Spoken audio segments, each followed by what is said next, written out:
when PayPal first came out, that people are like, ooh, I don't necessarily know how I feel about this merchant, but if I'm paying with PayPal, I feel that sense of trust. Real-time payouts, like, hey, if I know they're doing real-time payouts, like if I win, I'm going to get my money like within minutes. And I Hmm. might put my money right back in there and play again, but I want to have that sense of control that I'm taking that money back. So that's a huge case for RTP and FedNow. Welcome in, everybody. You're listening to Wrestling Payments, a podcast where we help payment professionals contend with the challenges of modernizing their payments operations and identifying ways to build for the future. If you're interested in payments innovation and modernization, you're in the right place. Now, let's get into it.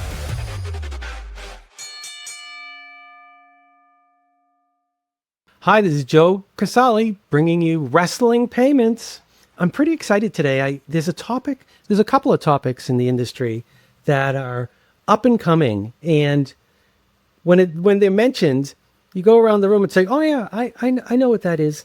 I didn't know what that is. We just had a little pre meeting, and the person I'm going to talk to, Sarah Stapp, she's the Chief Commercial Officer for Aeropay, and she's as interesting with the topic of pay by bank as she is with her history. So, Sarah, do you want to introduce yourself? And I'm going to ask right away, did you want to be a pay by bank professional as a child, or how did you get here? Well, I've got to stop blushing for a minute. You made me sound so nice, so I'll try and live up to the standard. So I'll answer the last question first. Did I think I was going to be a pay by bank professional? I did not. I thought I was going to be a musician. I still, that was my life plan when I was 16, was that I was going to be a rock star. Clearly that didn't happen. But I think like most people that are in payments, nobody plans to fall into the world of payments. Somebody taps you and says, hey, I got this project for you, or you apply to a job posting. And then you're sucked in and then you can't get out. I actually say the payments industry is like Hotel California. You can check out anytime you like, but you can never leave. Like you're in it forever. That's right. You can't leave. But my background, I have about 15 years of payments experience. I was employee number 20 at Braintree. So very early days there, got to be part of pretty much that entire journey through acquiring Venmo, PayPal acquiring us, and having exposure to a lot of different areas across payments during my 12 years there. So most of my time there was spent with global growth. So when we first started, we were just reselling first data in the US, and we decided like, hey, let's get an ISO. Let's set ourselves up to an ISO. Got that set up with Wells Fargo and said, hey, that was so easy. We should just go do that everywhere. Right. So, hey, Sarah, you and a couple people, you wanna come join Klaus and Albert over here and just like take over the world? I'm like, sure, that sounds great. And they're like, do you have a passport? I'm like, no, but I can get one. And they're like, great. Do you speak any other languages? I do not, but that's okay. So I'll figure it out. And just jumped in with both feet. We launched 37 countries in Europe, Canada, Hong Kong, Singapore, Malaysia, New Zealand, Australia, Brazil, all over that span of about the last 10 years of my time there. So really got exposed to all the different intricacies of global commerce and how things are different, cards, alternative payment methods, where does PayPal have penetration, et cetera, et cetera. So big payments nerd. I can't see myself doing anything else now at this point. And after Braintree and after consulting for 2.5, 3 years, I officially joined Aeropay as chief commercial officer. And it's been so nice only having to deal with 4 time zones and only one payment method, and really doubling down and focusing on ACH rails and pay by bank. And the US has been so nice to like dive deep into this world. And I'm super excited about it. I think it's a great So time. I do want a little more backstory before we get into Yeah. Aeropay. Even just now, I learned more. The person I replaced here actually left to go into music. So he was like, Oh, I always really? wanted to be a musician. I did this payment thing for a little while. I'm going back. I'm not a He musician escaped. person. Yeah, there's something about the math and the science around making music that payments is a good fit. You're What right. else did You're absolutely right. What else did you mentioned? So the music thing was super interesting. How long were you at Braintree? almost 12 years. Very nice. Very nice. Yeah. And, it's a little pre-interview. She goes, I worked at Braintree. I'm like, ooh, sat up a little bit straighter. It's like, yes. It was a fun ride. I applied to a Craigslist posting because that wasn't creepy at all back in 2010, 2009, 2010. And it was just like, hey, we're a cool Chicago startup in the fintech space. And I was like, that sounds good. I was in construction before then as a project manager. And I was like, well, this sounds interesting. And similarly to taking over, global growth for Braintree, I was like, hi, Sarah. Nice to meet you. What do you know about payments? I'm like, I put my card in the machine and it takes my money. That's what I know. And then my first day, Brian Johnson, the CEO at the time, or founder, I don't remember what his title was at the time, but head of Braintree, he was like, hey, can you listen to this recording on that Dick Durbin's talking about this Durbin Amendment thing? And can you just listen in and take notes and tell me what you, so that was, I got thrown way into the deep end. And I was like, I had no idea there's all these magical things happening behind the scenes. So it was really fun. I keep hearing in the back of my mind, no good deed goes unpunished. No good deed goes unpunished. Go listen to Dick Durbin. True. Yes, yeah. Yeah, excellent. That's so fun. It's so much fun. So, given my podcast, I have to ask you, did you have a favorite wrestler growing up? So, I haven't watched wrestling in a while, but I actually saw it's on Amazon Prime. You can watch it now, or maybe, I don't remember. There's some streaming, maybe it's Netflix. One of them you can watch WWE. And I was like, oh, wow, that's new. But when I was growing up, I really liked The Rock, and I still like him today. I think he's going into acting. He's so funny and does such a good job and such a good person. So I always really liked him. He was very sassy with his eyebrow. But I did like Triple H too quite a bit. But The Rock, I had to say The Rock's my favorite, Joe. Which was your favorite? Oh, not The Rock. I wasn't gonna admit that, but I'm not The Rock. I'm a what do they call that? I'm a mark. So if a guy's a good guy, that's who I like. Got it. You like the hero. Yes. At one point, Hulk Hogan was the hero, and I was devastated when he turned to bad. So we don't talk about that stuff. Okay. I will leave tell that you, behind. Yeah, I'm as much of a wrestling geek as I am a payments geek. Just for your edification, so you know, all the movie stuff paid off for The Rock. He is now a shareholder and owner of WWE, who is actually owned. Yep, it's owned by the company that owns Ultimate Fighting as well. So they are all under the same umbrella, and he is the That's so cool. Yeah. I had no idea. I was part of UFC Gym for 3 years. I did Taekwondo and boxing, so they got money from me for quite a while. So this is a very hard interview for me because you keep leaving these little breadcrumbs that I just want to chase down. So I'm gonna try to, you got me with the construction. I'm like, nope, not gonna ask about construction. Another day, Joe. Another day, definitely. I will follow those breadcrumbs.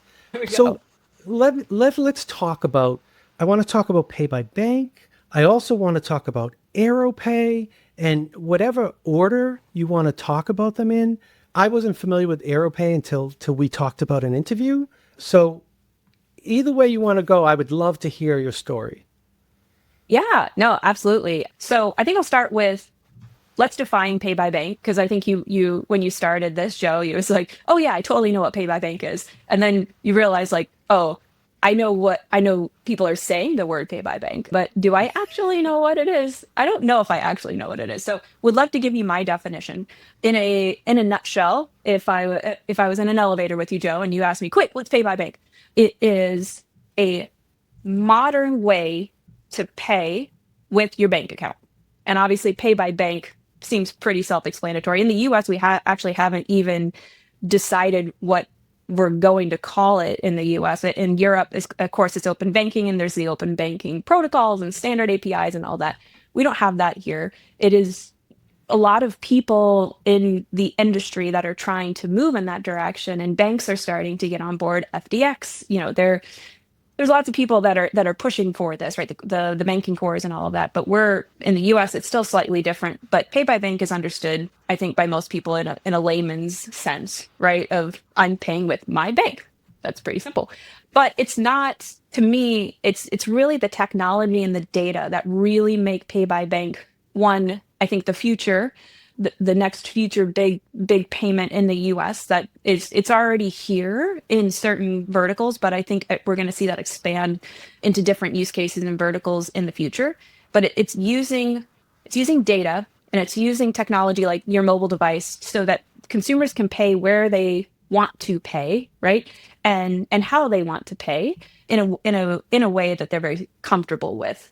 I've had multiple conversations with merchants and payments appreciators. I just came back from MRC and FinTech Meetup, 2 payments conferences in the same week.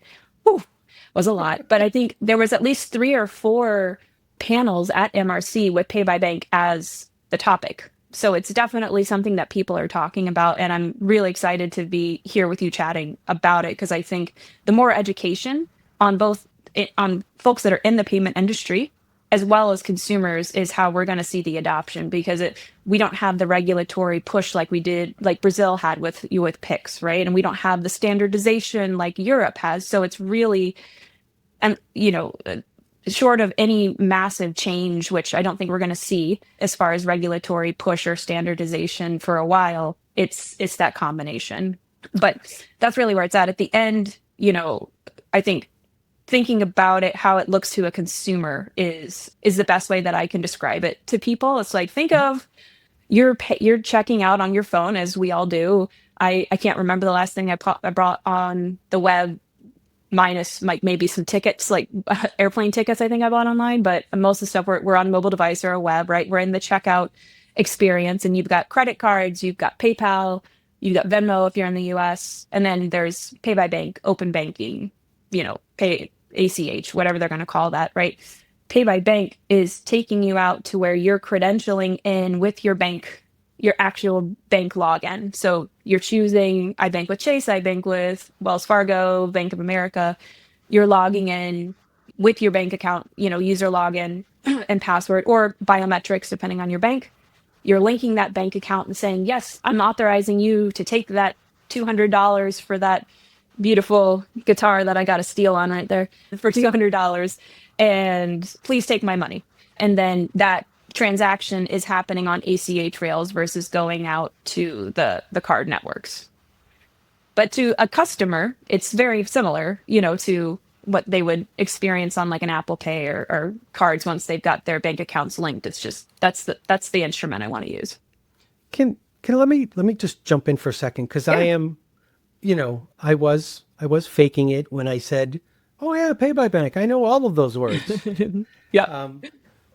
Where is it being adopted? Are the from a if I'm trying to understand what's going on in the industry, are the financial institutions, do they adopt or sign up for your service? Is it more something they implement internally, or is it a grouped service where you have a lot of customers that use the same portals?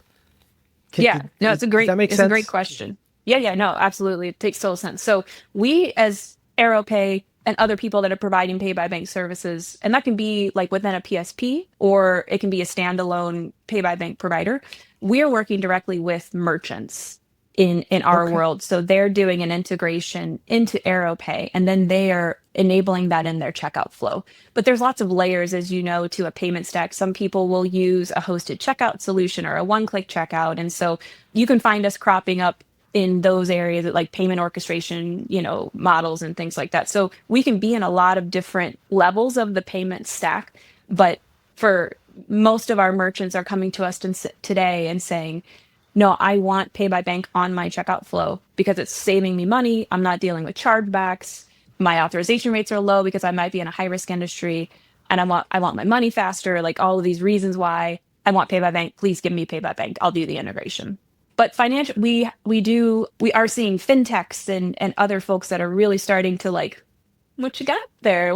Can I use some of that? Can I get me some of that AeroSync over here? So all of our products that we have in our, end-to-end suite of services can be modularized as well. So we do have financial institutions, fintechs that might only be using our AeroSync technology, which is a bank authentication aggregator to save the time of somebody like a financial institution going and doing these direct integrations to these banks. We've done all that, right? We support 12,000 different banking institutions across the United States. We cover a lot of long tail community and community and credit unions, as well as the big banks. So it saves them a lot of time to maintain all those connections. So we do see that in our realm as well.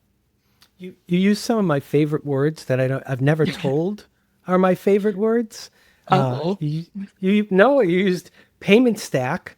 I always try. So I try to do education. So it's like, how do you show a payment stack so you can explain these regs are here and this rules are here, and then you used orchestration, payment orchestration, which again, I don't know if anyone knows. Those are some of my favorite words. I agree, for the record. Yeah. So for the record, and I'll give you a chance to talk. I'll tell you my third point. I was that person sitting in the room when they first started talking about pay by bank and saying, "Oh, it's just a check payment. They just send a check on the other side." So could you tell me if that's right or wrong? Could you also define payment orchestration for my audience so everyone can share? Yeah, absolutely.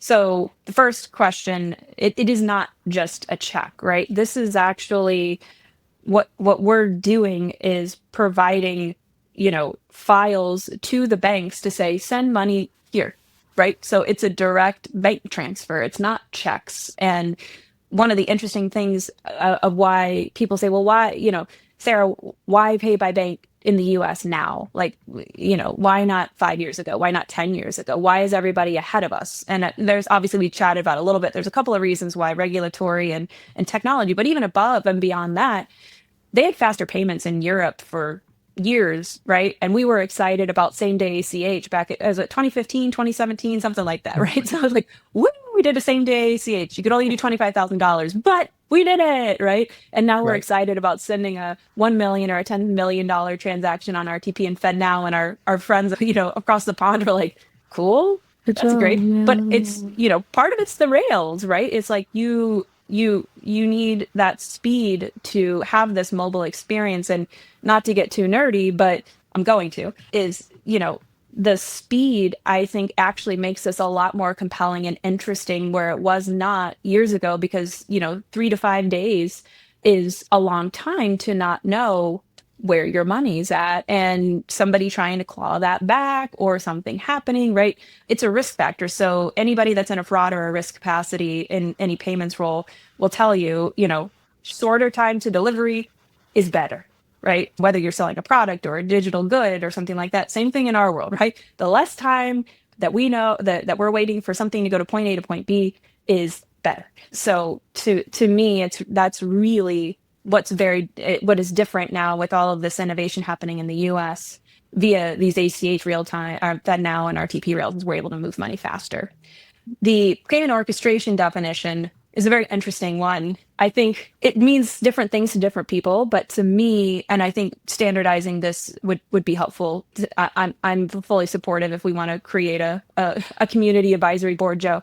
But it's allowing, some people call it smart routing, which it can be, and that can be a part of payment orchestration. But having this central place and central set of logic that is optimizing for every single payment, but that includes user experience, that brings in data, that optimizes for cost, that optimizes for the way that your users want to pay, having ownership of your data in a centralized vault, and then taking that data and doing other cool things. I think people don't even think about what you can do with marketing, what you can do, like knowing your customer better. And even outside of payments data is so rich and gives you so much information. Taking that elsewhere and incorporating that into your marketing and sales and customer support efforts that's really, like, that's the holy grail of payment orchestration to me. But I think some people think payment orchestration, I have a Chase account and I have a Stripe account and I have an Adyen account, and I'm just going to route it based on volumes, or I'm going to send all my Chase cards to Chase. And like, yes, technically that's payment orchestration, but with technology, evolving and players out there in the space that are offering these platforms, you're now able to get another layer or get to another level of true optimization and orchestration. I love that. This is like little surprises all along the way. I told you I was a payments nerd, Joe. Yeah, I no, don't it's think you awesome. believed me. No, there's payments nerds and we can hang out. It's cool. I have kind of one more segment I sort of want to talk about, and it's really just from a curiosity perspective. So, instant payments came out, FedNow, RTP, and when they came out, they said, here's the use cases. This is what people are going to use it for. Even if you went back to ACH and the web transaction, people were going to use the web transaction for spontaneous online purchases on the internet. That did not happen. And as we found out with RTP and FedNow, the use cases, the market's sort of deciding. So as Aeropay, what are you finding as your market, your use case? What do people really want solved? Yeah, it's a great question. Yeah, no, absolutely. We're friends, Joe. I can share. But the RTP and FedNow, the concept of moving payments instantly, there's a lot of places where that can make sense. And for the record, I'm totally with you on the market and consumers dictating what we're going to do as payments players in the space. I've been saying that for years and years. It's like, hey, you can do all you want, but it's the cardholders are the ones that are going to decide what happens. And you have to make it, is it easier, faster, and does it give me something like, is there something for my trouble? Like, though, and if it doesn't do at least two of those three things, nobody's going to change their behavior. So I think, to me, RTP, where it's very, very interesting, we've seen a ton of success in the gaming space. There's payments.com has put out, numerous studies where they've been asking players in the gaming space, like, hey, what platform are you going to? And if I'm quoting it correctly, 87% of players that are doing daily fantasy sports betting or like skills-based games, things like that, they're choosing what platform they bet on based on how they're going to get paid out.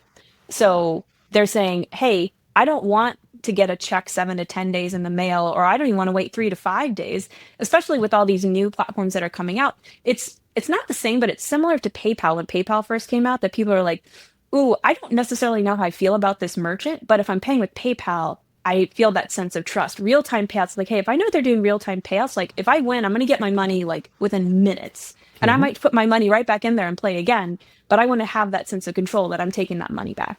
So that's a huge case for RTP and FedNow. I think outside of gaming, you're seeing it really, across multiple industries, but Venmo is a great example. I know it's still P2P, but if you think of why people are opting into RTP and FedNow, I know people all the time that they're wanting to cash out. So digital wallets is a great, if you're wanting to take that money back into your bank account from a digital wallet, like, sure, we can send it to you standard ACH. It'll be in your bank account in 2 to 3 days, or you can pay this nominal fee and get it instantly. And people are like, yeah, I'll pay, $1 to get my money instantly. Sure, why not?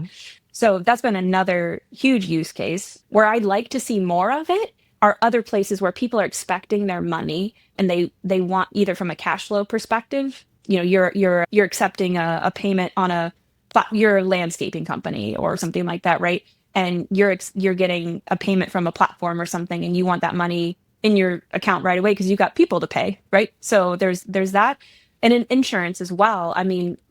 Premiums. You think like I had at our old house, we had a huge storm, tree fell on the fence, the whole fence needed to be replaced, which was fine. But then it was like, okay, here's your claim payout, right? We'll send it in the mail. It took like 3 weeks for it to get to my house, by the way. And it was like, gosh, this is a pain. If somebody would have said, hey, I'll pay $2 and you can have this $7,000 check instantly sent to your bank account, I would have absolutely done that. And I'm a cheapskate. Like, I usually don't pay for extra services, but I would have paid for that. So that's on the payout side. I think on the pay in side, I know you didn't ask this, but on the pay in side, with same day ACH, and there's a lot of conversations happening in our realm about getting to instant pay-ins outside of those use cases that were originally dictated when RTP and FedNow first came out, right? People are saying, well, why can't we do instant pay-ins for B2C or B2B? Like, why can we only do, I want to send my money to a different bank account that I also own. Like, we want instant payouts on this side too, on the pay-in side.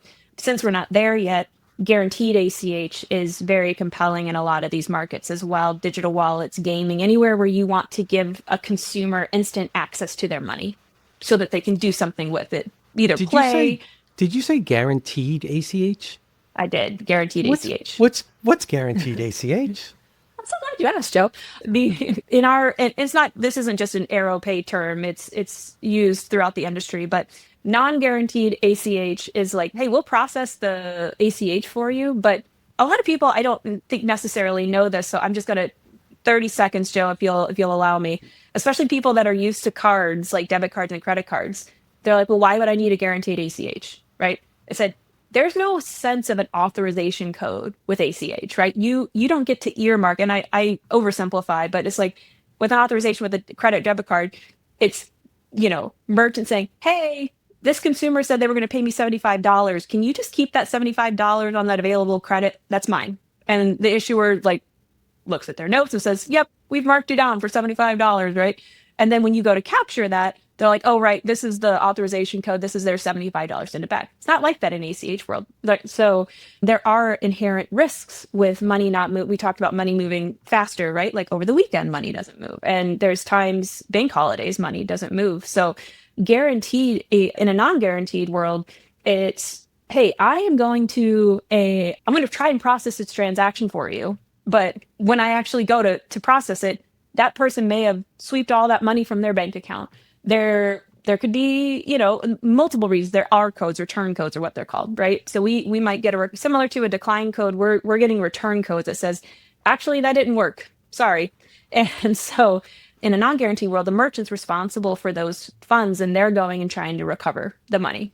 In a guaranteed ACH solution, with Aeropay and others in the industry, we say, hey, we're gonna make you whole on these guaranteed transactions. We are confident in our risk tooling. We're confident in our recovery efforts. You don't have to worry about that operational overhead, and you pay us a fee for that. But we're going to get your full dollar, and we'll send you your money every business day via same day ACH. You're going to get your full balance. You don't have to worry about disputes. You don't have to worry about NSFs. We're covering that for you. So that's guaranteed ACH. Now, cool. With instant pay-ins in the future, that won't be as necessary. But the world we live in right now, there's lots of use cases where guaranteed ACH is actually is even less expensive at the end of the day than a non-guaranteed ACH when you think about all those losses that you might be incurring from NSFs and everything else. You actually threw me off. I have more stuff here. Wait a minute, one more thing. I guess the last question I may ask, I don't guarantee it, but the last question I may ask is, as the trend continues to folks adopting pay by bank, what words should they be listening out for? What news should they be hearing as, that means that pay by bank's getting more adoption? It's called this, but it's really pay by bank. Yeah.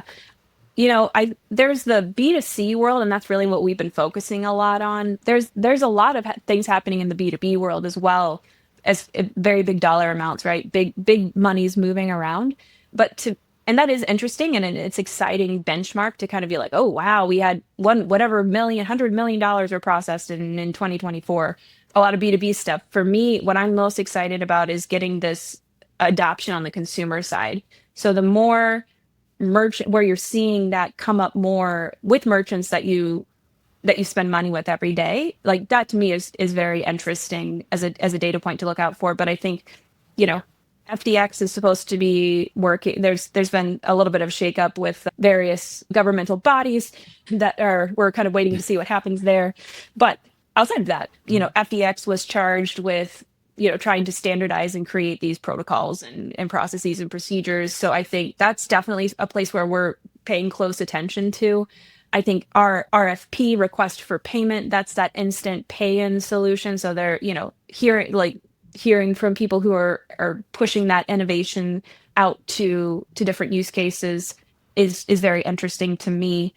And those to me are the big ones that are like super easy to follow along and see what's going on. And then you're just reports from across the industry that show that adoption. So you're seeing a lot of data that's coming out that's showing that credit card usage is going down, debit card usage is going up, and then also pay by bank and ACH is going up as well. So I think watching those trend lines as you see the different payment methods moving along, and I have theories on that, but in a nutshell, I think we have a lot of younger people that are now have money to spend, and they either can't qualify for a credit card or they just don't want one, right? The pendulum, I think, swings with different generations, right? And I think a lot of younger folks, millennials and Gen Z, they're like, man, I don't want to be in a bunch of debt. I don't want a $500,000 house. Like I want to live simply and within my means. And I don't, like I don't want to have all of these debts, like the school debt, the credit card debt, the car debt, the house debt, like bleh. So I think there's just been a movement where people are like, I don't want that. I really just don't want that. But they also want this easy, simple way to pay. Nobody wants to carry cash. Nobody wants to carry their checkbook. Would they even accept a check at a restaurant? No, like they still want to live their lives and have that very mobile friendly experience. All right, I lied again. So you just keep dropping these nuggets for me. I told you I could talk about this all day, Joe. All day. So here's my understanding of RFP, request for payment. I think of it as big utility company wants to send out massive list of this month's electric bill, gas bill, and they would go out and all the receiving banks would get them and they could maybe think about becoming sending banks because they may have a utility company that does this payment RFP. It works. It's just for the audience. Every payment in real-time payments or FedNow is a send. It's never a debit. It's never a pull. Right. Always a send. So if I send a receiving bank an RFP, they actually have to have the capability and the setup to actually send a payment. Are you saying that there could be an app or system or button at a point of sale that actually results in an RFP? Theoretically, yeah. It's not just for what you first described with the utilities and a lot of that stuff. That is obviously an amazing use case, right? Even outside of utilities, like paying your rent, right? Like the property management softwares that are supporting all of these landlords and things like that, doing that great use case. But going back to gaming, and digital wallets, right? Anywhere where you need instant access to funds. Without a guaranteed ACH coverage, they wouldn't want to necessarily make those funds available to those players, right? If they don't know that money's coming in. This really helps to give true instant pull payments to your point where it just doesn't really exist today. So what are all the use cases? I think it's going to be really up to the market to decide how they want to do it. But where I'm seeing it be very useful, and even in the beginning stages in its infancy, is those companies that are like, hey, I want and need that money now, either from a cash flow perspective or making that balance available to whomever is trying to pay them.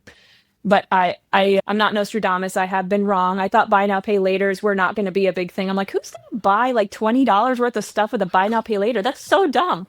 And now here we are. People are buying a lipstick and some foundation from Ulta and paying with buy now, pay later in 4 equal installments. I was like, hey, you know what? Color me wrong. I've been wrong before. But I think it'll really come down to what people are looking for, what they're demanding, either on the merchant side or on the consumer side.